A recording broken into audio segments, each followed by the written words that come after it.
শুভ দোল পূর্ণিমার শুভেচ্ছা ও ভালোবাসা। শুভ সন্ধ্যা। আজকে বন্ধুরা আমি বানাচ্ছি মালপোয়া। দেখো আমি ব্যাটার বানিয়ে নিয়েছি। সুজি, ময়দা, তার মধ্যে গোলমরিচ দিয়েছি, মৌরি, চিনি, কাজু কিশমিশ, সামান্য নারকেল কোড়া। এই দিয়ে ব্যাটারটা আমি অনেকক্ষণ ভিজিয়ে রেখেছি, প্রায় 4 ঘন্টা। তারপরে এই দেখো তেলে দেওয়ার সাথে সাথে কেমন লুচির মতন ফুলে উঠছে। সুন্দর লাল ভাজা হয়ে গেছে। এই দেখো এইভাবে আমি এখন এক এক করে সবগুলো ভেজে নেব। কাগজের ওপরে রাখছি, নাহলে তেলগুলো ঝরবে না।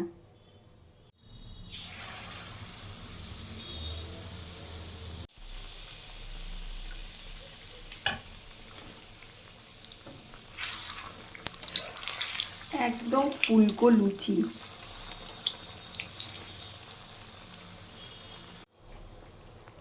চিনির রসের মধ্যে কতগুলো পোয়া ছেড়ে দিয়েছি, মালপোয়া। এইগুলো ফুলে রসে একদম টপ্পা টপ্পা হয়ে যাবে।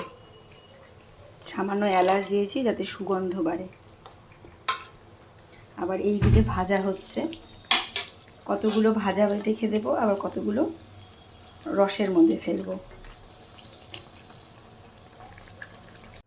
এই দেখো সম্পূর্ণ ভাজা কমপ্লিট হয়ে গেছে।